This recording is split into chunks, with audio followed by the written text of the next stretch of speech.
Atropelamento e morte no Templo de Salomão, em São Paulo. 7 pessoas são atingidas e 2 morrem. Rebelião de presos e guerra entre quadrilhas terminam com 18 mortos no norte do país. Conflitos ocorreram em presídios de Boa Vista e Porto Velho. Diretório do PSDB em Porto Alegre é atacado a tiros. E coordenador de campanha é achado morto na sede do PMDB na cidade. Tribunal de Contas diz que beneficiário do Bolsa Família doou 75 milhões de reais para a campanha eleitoral. Brasileiro de 15 anos é espancado até a morte nos Estados Unidos. Agora a polícia tenta identificar os agressores e saber por que eles espancaram o rapaz. Vendaval mata criança e faz cidade de Santa Catarina decretar emergência. A guerra para expulsar terroristas do último reduto do Estado Islâmico no Iraque. Se for mesmo expulso de Mossul, será a pior derrota da história do grupo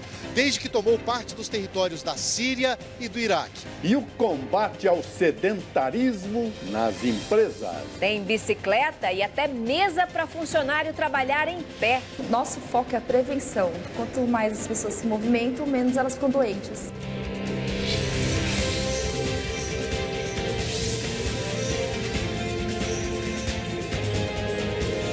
Está no ar o SBT Brasil, com Joseval Peixoto e Raquel Sherazade. Boa noite. Boa noite. 2 pessoas morreram e 5 ficaram feridas em um atropelamento na garagem do Templo de Salomão, sede mundial da Igreja Universal do Reino de Deus, em São Paulo. A motorista que perdeu o controle do carro vai responder ao processo em liberdade. Um manobrista foi baleado nas costas por um policial civil que estava de folga na Grande São Paulo. O investigador confundiu o rapaz de 21 anos com um assaltante e atirou 8 vezes. Foi enterrado hoje em Santos, litoral de São Paulo, um adolescente de 13 anos que morreu durante um jogo pela internet. Um jogo. A polícia suspeita que ele participava de um desafio em que os jogadores provocam a própria perda de consciência. Um adolescente brasileiro de 15 anos foi espancado até a morte na cidade de Winter Park, nos Estados Unidos. O garoto foi atacado por um grupo de jovens. O município de Tubarão decretou estado de emergência depois do forte vendaval que atingiu a região de Santa Catarina no domingo. 22 pessoas continuam sem energia elétrica na cidade e uma criança morreu. O novo secretário de Segurança do Rio de Janeiro, Roberto Sá, tomou posse hoje. E ele assume com o desafio de enfrentar uma grave crise financeira e combater o aumento da violência. Cerca de 50 mil professores da rede estadual do Paraná entraram em greve hoje, segundo o sindicato da categoria. A paralisação de servidores também atinge as delegacias do Estado e a Universidade Estadual em Ponta Grossa. 18 presos morreram em 2 rebeliões provocadas por disputas entre quadrilhas em presídios de Rondônia e Roraima, no norte do país. Veja a seguir, Justiça perdoa a pena do ex-ministro José Dirceu no processo do mensalão. Comitê de candidato à Prefeitura de Porto Alegre é atacado a tiros. Quem disse que escritório é lugar de ficar sentado? Empresas adotam táticas curiosas para fazer equipe mexer o corpo durante o expediente. Não perca, é já já.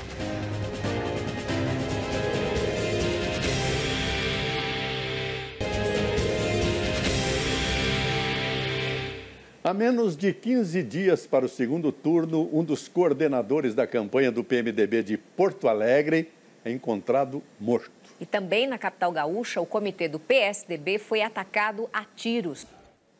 Um levantamento do Tribunal de Contas da União, com base nos dados das eleições municipais deste ano, mostra que um beneficiário do programa Bolsa Família doou 75 milhões de reais para uma campanha eleitoral. O nome do doador e do candidato não foram divulgados. Mais de 1 milhão de eleitores vão escolher, no segundo turno, o novo prefeito do Recife. E entre os principais problemas da capital pernambucana estão a segurança e a mobilidade urbana. Um livro publicado por Marcelo Crivella há mais de 15 anos, com críticas a diversas religiões, dominou hoje a campanha dos candidatos à Prefeitura do Rio de Janeiro. O SBT realizou hoje à tarde, em parceria com o portal UOL, um debate com os candidatos à Prefeitura de São Gonçalo, na região metropolitana do Rio de Janeiro. O juiz Sérgio Moro intimou hoje o ex-presidente da Câmara, Eduardo Cunha, a apresentar em 10 dias a defesa no processo que investiga contas dele na Suíça.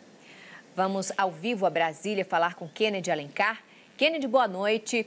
Como a notícia foi recebida no PMDB, hein, Kennedy? Boa noite, Raquel, Joseval, boa noite a todos. Raquel, causou preocupação no PMDB, porque o agravamento... Companheiro Kennedy, o ex-ministro José Dirceu teve a pena perdoada hoje pelo Supremo Tribunal Federal no processo do Mensalão. O que é que aconteceu?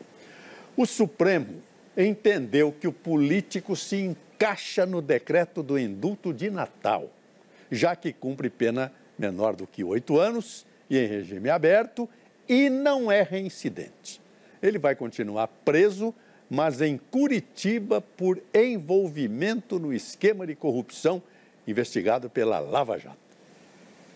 Você vai ver em instantes incentivo ao exercício no escritório. O que as empresas estão fazendo para não deixar funcionário o tempo todo na cadeira? Iraque realiza grande ofensiva para retomar a última base do Estado Islâmico no país. Criança prende a cabeça no sofá e mobiliza bombeiros na China. A gente volta já já.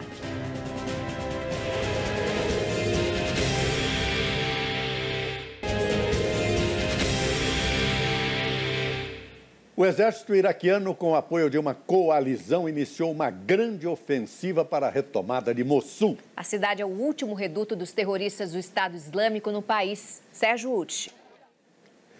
Uma pessoa morreu e 6 ficaram feridas após uma explosão numa fábrica de produtos químicos na Alemanha. Uma pesquisa revelou que até 4% das mortes no mundo poderiam ser evitadas se as pessoas ficassem menos tempo sentadas. Para ajudar a acabar com o sedentarismo, empresas têm adotado iniciativas que aliam exercício físico às tarefas do trabalho. Outro lado, doença agora. Pacientes pelos corredores, sem remédio, nem médico. A crise do sistema público do Distrito Federal aumenta a cada dia. Nem os atendimentos de emergência estão funcionando. A Secretaria de Saúde do Distrito Federal disse que não tem como realizar as cirurgias ortopédicas por falta de placas e parafusos e que aguarda a licitação para a compra dos materiais. Não há previsão de quando os pacientes serão operados. Sobre o caso do bebê mostrado na reportagem, a explicação é que ele não foi operado porque se encontrava em estado grave.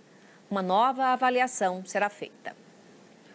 Um vendedor ambulante foi baleado por um agente de segurança da CPTM numa estação de trem na região metropolitana de São Paulo.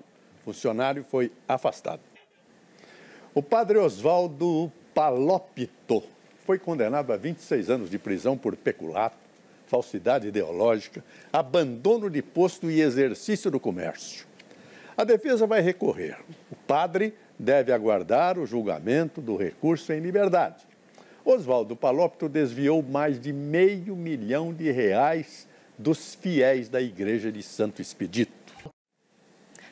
Um relatório divulgado hoje pelo Conselho Nacional de Justiça informa que, até o final do ano passado, 74 milhões de processos tramitavam no país e que seriam necessários 3 anos para julgar todas as ações. E agora vamos a outras notícias pelo Brasil. Um dia depois da reunião dos BRICS na Índia, o presidente Michel Temer se reuniu com o primeiro-ministro do país. Temer disse que a economia do Brasil está entrando nos trilhos. Patrícia Vasconcelos. Mais de 400 mil famílias conseguiram quitar as dívidas nos últimos 2 anos nas capitais brasileiras. Por outro lado, quase 60% das famílias ainda estão endividadas e a crise econômica aumentou as dificuldades para pagar despesas básicas. Boa noite. Boa noite, Brasil. Tchau.